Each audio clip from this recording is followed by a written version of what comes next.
बहुत ही आदरणीय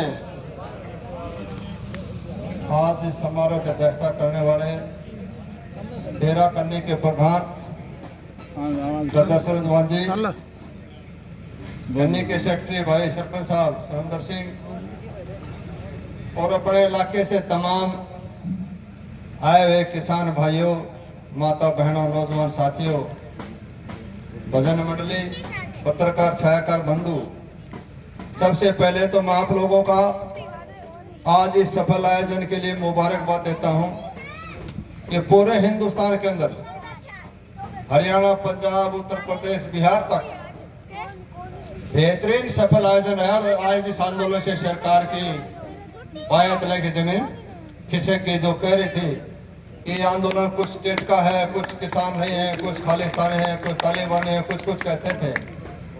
आज मोदी जी को ये पता चल गया कि वाकई में अपनी तरफ से कोशिश कर रहा था टरकानी, आज पता चल गया कि आंदोलन क्या है। पूरी दुनिया के अंदर आज जो प्रदर्शन हमने तो सुना जरूर था लेकिन देखा नहीं था। किसान का आंदोलन जब जब भी होया, 29 तारीख को संगू बॉर्डर के ऊपर पहली बार जब मैं वहां गया था, पंजाब के भाइयों के साथ रूबरू होने का मौका मिला था, तो मैंने उस टाइम भी कहा था कि किसान की न कभी हार हुई। मोदी जी, जिससे आपका ऐसा वास्ता पड़ गया, अभी भी शुरुआत है, इसको आप इनकी बात को मान लो।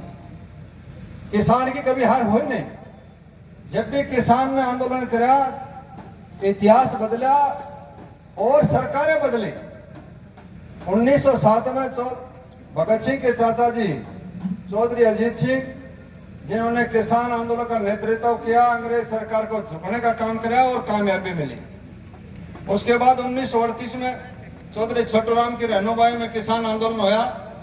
अंग्रेज सरकार चाहती थी 5 रुपए क्विंटल गेहूं लेना और छोटूराम जी के प्रयास करा, नेतृत्व किया, 11 रुपए क्विंटल के हिसाब से सरकार ने गेहूं खरीदना पड़ा।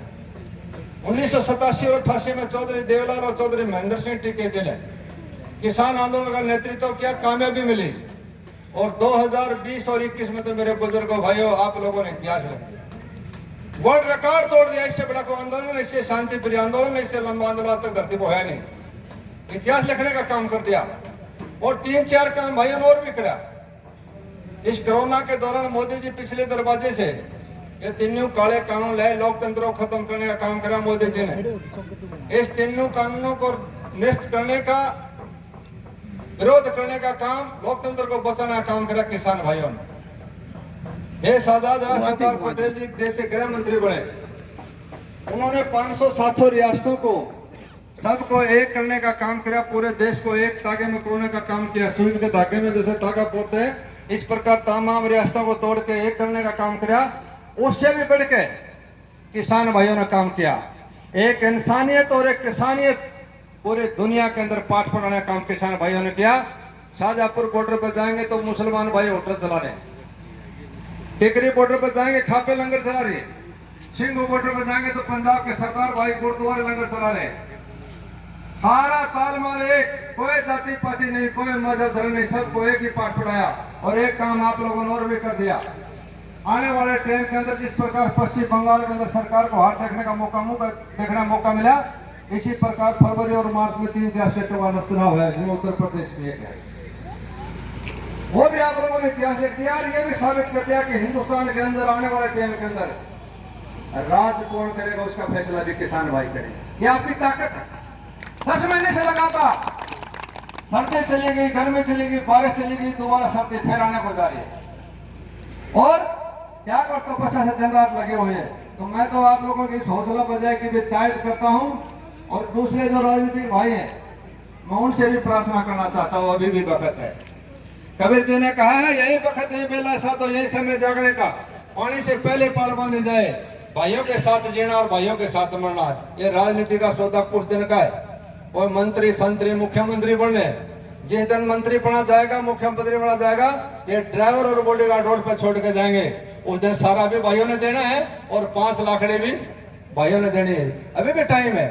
दूसरे में एक भाइयों को और बताना चाहता हूँ, जो 36 बिरादरी के जो भाई हैं, जो गरीब भाई हैं, इस कानून में से सबसे ज्यादा नुकसान उनका होने जा रहा है। लेकिन सरकार बेकारी है, हमारे अंदर फूट डालने का जो काम कर रही है। जब हम छोटे थे सन 1980-82 तक, तो एक ही कार्ड होता था, ग्रीन कार्ड, सबको मिलता था। उसके ऊपर चीनी मिलती थी, चावल मिलता था, मूंगफली का तेल मिलता था, सारी चीजें मिलती थी, उसी सबको मिलती थी। लेकिन उसके बाद आहिस्ता आहिस्ता पीला card, green card, yellow card उन्होंने के बना दिया। और जो गरीब आदमी को सबसे पहले जो मिट्टी का तेल मिलता था, उनसे कहा कि तुम्हारे को गैस का सिलेंडर देंगे, वो मिट्टी का तेल गायब। गैस सिलेंडर का नाम देकर सिलेंडर दे दिया, फिर उसके ऊपर 1000 रुपए में सिलेंडर भरना शुरू कर दिया। बोले सिलेंडर तो नहीं देंगे, तुम्हारे को सब्सिडी दे देंगे। वो सिलेंडर भी गायब, सब्सिडी भी गायब। अब की बार सरसों का तेल महंगा हो गया, बोले सरसों का तेल नहीं दे सकते, तुम्हारे को सब्सिडी देंगे। 2 में देके या सरसों का तेल गायब, मिट्टी का तेल गायब, मूंगफली का तेल गायब, सारा सौदा ये सिर्फ और सिर्फ अगर 3 न्यू कानून लागू हो गए, जो गरीब आदमी को 2 रुपए किलो चावल, 2 रुपए किलो गेहूं, 3 रुपए चावल मिलता है, ये भी खत्म। मैं भाइयों को बताना चाहता हूँ, जिस दिन ये गोदाम की अडानी और हमारे गोदाम में गेहूं और धान चला जाएगा, उस दिन थैली के ऊपर पैकिंग के ऊपर लिखा मिलेगा 150 रुपए।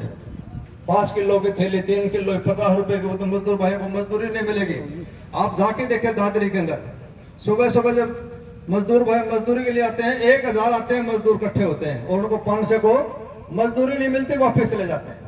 ये शराब और जाति पाति का जहर घोल के देश कहाँ जा रहा है? ये सब जब देश कुर्बानी, देश की आजादी के लिए शहीद भगत सिंह, चंद्रशेखर, राजगुरु, सुखदेव जिन्होंने कुर्बानी दी थी, उनकी एक सोच थी कि राम राज आएगा, हर हिंदुस्तानी साधन संपन्न होगा, व्यवस्थित होगी, अच्छी शिक्षा होगी, अच्छी चिकित्सा होगी।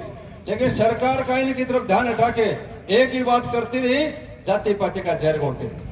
हरियाणा के अंदर जाट और नॉन जाट, गुजरात में जाएंगे पटेल एंड अदर, महाराष्ट्र में जाएंगे मराठा एंड अदर, सरफ और सरफ जाति पाति का जहर घोल दिया। मेरी एक भाइयों से प्रार्थना है, आज कसम खा लो, कोई जाति पाति नहीं, इंसान इंसान है, सबको जीने का हक है। जो गरीब भाई है उसको भी साथ गले लगा के चलो, उसको भी जीने का हक है। देश की आजादी में उसका भी योगदान था। अपने घर में मिठाई बनती है तो देखो पड़ोसी के तवा चढ़ा नहीं, उसका भी जीने का हक है। लेकिन एक भाई करोड़पति, दूसरे भाई के लाले पड़े लड़की बहने के, बड़े भाई और छोटे भाई की इज्जत में फर्क समझने लगे। अगर बड़े वाला कुछ मदद भी करना चाहे तो बेहतर से मैडम आंख निकाल दे, चौधरी का सांस बंद। भाई भाई की इज्जत में फर्क होगा। मेरे बुजुर्ग भाई, बड़े वाला कहता है इनका चौधरी की मूछ पटे छोरी किस तरह रहा। ये हमारा समाज नहीं था, ये तो त्यागी तपस्या की धरती थी, संतों की धरती थी, भगवान को प्राप्त करने का शोध केंद्र था। चौधरी मेहता सिंह मनसाराम की धरती थी। 1 से कुछ कोटि के संत यहाँ हुए। यहाँ दौलत, धन दौलत इकट्ठी करना, भ्रष्टाचारी, इसका नाम राजनीति नहीं था। सेवा भाव और त्याग और तपस्या का नाम राजनीति किसी से को करना जाने तो 80,000 साल तपस्या करना, ईमानदारी से बॉर्डर के ऊपर नौकरी करना, ईमानदारी से खेती करना, ईमानदारी से दुकानदारी करके पेट पालना, सब सौदा बराबर को करना जानता था। लेकिन ये नेता लोग सोचते हैं नीचे से लेकर ऊपर तक सारा सौदा बेड़ा कर, भ्रष्टाचार लूटते हैं, हजारों हजारों करोड़ रुपया। खड़खड़ान तो मैं जानू 30 साल से, वो से चौधरी दादरी 200 गज का प्लॉट नहीं था। कहां से आया पैसा? ये गरीब जनता की जो गाड़ी कमाई है, टैक्स में इकट्ठा होते हैं, सारे कमीशन खाते हैं। बेड़ा करक है। आज मुझे कहने में भी कोई संकोच नहीं मेरे बुजुर्गों भाइयों, आज के दिन ऐसे हालात मैंने तो कभी देखे। घरबारी हो, दरबारी हो, कर्मचारी हो, व्यापारी हो, चाहे कोई हो, नीचे से लेकर ऊपर तक सारा बेड़ा करप, निरा भ्रष्टाचार के अलावा कोई काम नहीं। और ये कहते हैं सरकार फिर बनेगी। मुझे समझ में नहीं आई, जिस प्रकार का सपना था, जो नौजवान था उसको रोजगार की जरूरत थी, विकास की बात थी, 3.25 लाख करोड़ रुपए हरियाणा सरकार को आज की तारीख में कर्ज है। चौधरी भूपेंद्र हुड्डा ने जब सरकार छोड़ी 69,000 करोड़ रुपया, चौधरी ओम प्रकाश चौटाला हरियाणा सरकार छोड़ी जब 25,000 करोड़ रुपया, और आज कितना है 3.25 लाख करोड़। एक बच्चा पैदा होते ही साथ उसका 1.5 लाख का कर्जदार है हरियाणा का। विकास की बात कोई नहीं लग रही और बड़ी बड़ी बातें करते हैं। यहाँ जरूरत थी रोजगार की, यहाँ जरूरत थी अच्छे विकास की, अच्छी शिक्षा की, अच्छी चिकित्सा की। गांव में 500 700 नौजवान घूम रहे हैं, कोई शादी करने वाला नहीं है। ये लाते हैं बिहार से, आसाम से, सामने सौदा हो से तड़के धोला ठाई केरल गाड़ी में जाती रही 2 लाख 3 लाख का नीचे।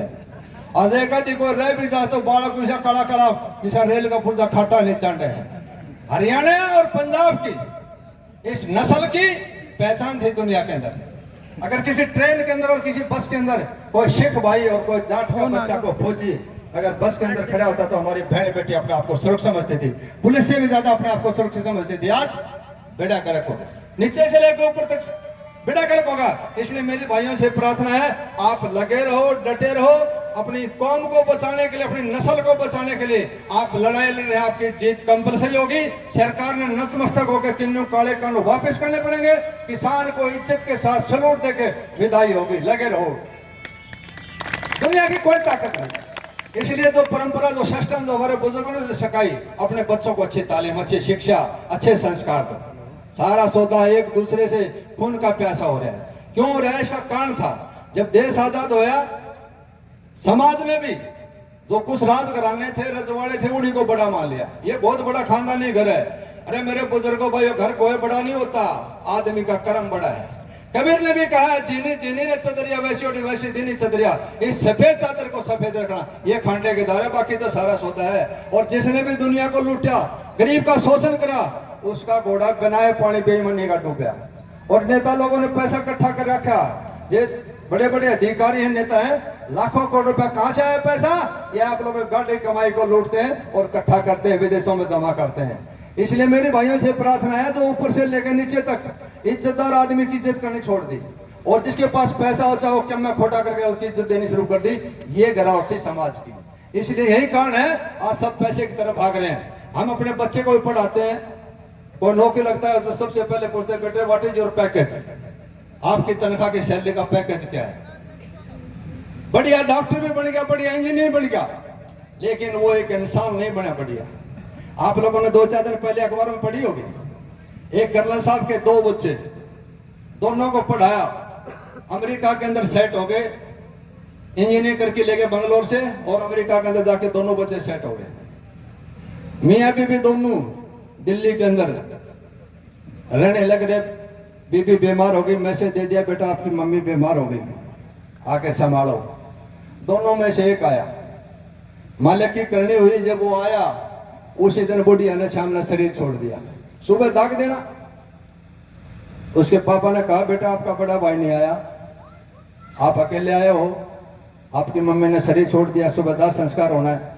बोले पापा जी मैंने फैसला कर लिया, जब आप शरीर छोड़ेंगे तो वो आएगा, मैं नहीं आऊंगा। जिसने त्याग और तपस्या के कारण औलाद को पाला, उच्च कोटि की शिक्षा दी, विदेशों में सेट होया, बूढ़ा सारा दिन रात घूमता रहा। कर्नल साहब ने नींद नहीं आई, सोना तो था ही नहीं, डेड बॉडी पड़ी। सुबह जब दाग देने के लिए गए और दाग देने के बाद वापस आए, बच्चे को फिर बुलाया, बोला बेटा आप लोगों ने फैसला कर लिया? बोले हाँ पापा कर लिया। अगली बार वो आएगा? बोले हाँ। बोले उसको आने की जरूरत नहीं पड़ेगी। वो सर्विस रिवॉल्वर लगाड़ी, 38 का रिवॉल्वर लगा के कान के गोली 2 दागे, बोले कट्ठा दाग दीजिए बेटा, जरूरत नहीं पड़ेगी। मेरे बुजुर्गों भाई, अच्छे संस्कार दो, धन मत दो औलाद को, अच्छे संस्कार दो, तालीम दो, उससे छोड़ के बढ़िया समाज बनेगा, व्यवस्था बनेगी। आज बेड़ा गर्क हो रहा है, नेता लोगों ने बेड़ा गर्क कर दिया। जिस प्रकार का सपना था, जिस प्रकार का देश होना चाहिए था, जहां जाना चाहिए था, नीचे से लेकर ऊपर तक सारा झूठा ड्रामा, कोई सच्चाई नहीं। हम किसका नौकर करें? एक लीलाराम पहलवान हुआ, सब भाई लंगोट बांधते थे, पहलवान बनना चाहते थे, छोटे थे, पिक्चर देखते थे, कोई अमिताभ बच्चन का रोल करता था, कोई धर्मेंद्र का करता था, कोई अच्छा खिलाड़ी होता था, कोई पहलवान होता था उसका अनुकरण करते थे, कोई भजनी होता था रागनी गाया करते। लेकिन आज अनुकरण किसका करें? मोदी का करें, नीचे से लेकर 100% झूठ, सारा बच्चा झूठा हो गया। क्योंकि इस देश के अंदर समय समय पर महापुरुष अवतरित होते रहे, लेकिन दुर्भाग्य है आज कोई भी एक आदमी, मुझे ये कहने में भी कोई संकोच नहीं, एक आदमी साबित नहीं है जिसका बच्चा ठोक के ये कहे कि मैं ऐसा बनना चाहता हूं। उस आदमी का नाम बताओ। सुबह से शाम देखे कि पैसा लाओ, लुटो, खाओ, मौज मारो, 5 स्टार होटल सो, खोटा करो। अरे नेता लोग 3-3 डाल की मछली खाने को बेड़ा, ये सरफ और यहाँ झूठे आंसू को आते हैं। इनको भाइयों की तकलीफ को नहीं पता। जिसके तकलीफ अगर जमींदार के घर में पैदा होते और जमींदार के तकलीफ होती तो कोई सरकार में एक भी शामिल नहीं होता, मैं भाइयों गारंटी के साथ कह सकता हूँ। इनको पता है, अब तुम मौज मस्ती मारो। मेरे को भी कहते हैं कोई दिन मैं जमींदार सारा भूल जाऊँ, मैं तो कभी भूल जाऊँ, परमानेंट मैं कोई भूख मैं नहीं करता। इनकी ये सोच है, जिसके चोट लगती है उसको पता है दर्द कितना, बंदर को नहीं पता अदरक का क्या स्वाद है। चाय में गिर के पीने वाले को पता है, विस्की का पता, हमने तो राबड़ी का स्वाद बता सकते हैं। इसलिए इनकी सोच, जिस गरीब के प्रति दया नहीं, वो इंसान नहीं, वो अमान है। भक्ति की पहली सीढ़ी दया है, जिसके दया ही नहीं है गरीब के प्रति, मेरे बुजुर्ग भाइयों से भले की उम्मीद मत करना, चाहे सगा भाई भी हो। इसलिए 2-3 नारे लगे रहना, टके रहना, जीत होगी भाइयों की। ये जरूर बताना चाहता हूं, आपके हलके की, आपके जिले की, दादरी भैणी जिले की, दुनिया के अंदर बड़न तक की आपकी पहचान हुई है इस आंदोलन के कारण मेरे बुजुर्गों भाइयों। और ये सिर्फ आप लोगों को त्याग और तपस्या के कारण हुई है। आपकी विजयश्री होगी। लगे रहो, डटे रहो, इज्जत के साथ, सम्मान के साथ किसान की विदाई होगी। और जो भाई दूसरे बॉर्डर पे टोलों में बैठे हैं, इतनी जोर से 2-3 नारे लगाना कि आपकी आवाज वहां तक बुलंद हो। जोर से लगाना, किसान एकता, किसान एकता, भाव एकता, भाईचारा एकता। आप लोगों की बहुत बहुत मेहरबानी। और जो भाइयों ने पगड़ी का जो सम्मान दिया, हिंदू धर्म में इससे बड़ा कोई सम्मान नहीं। मैं भाइयों को विश्वास और भरोसा दिलाना चाहता हूं, जिस प्रकार आप लोगों ने भरोसा दिया, खाप की जिम्मेदारी दी, इस पगड़ी की कश्मीर से लेकर कन्याकुमारी तक दुनिया की कोई ताकत नहीं इसके ऊपर उंगली टेकने का मौका नहीं देगा। भाइयों को विश्वास और भरोसा दिलाता हूं। आप लोगों की बहुत बहुत मेहरबानी, धन्यवाद। जय हिंद, जय भारत। बहुत बहुत धन्यवाद प्रधान जी, बहुत बढ़िया विचार बताया आपने। भाई कुछ सहयोग रखिए। आइए कृष्ण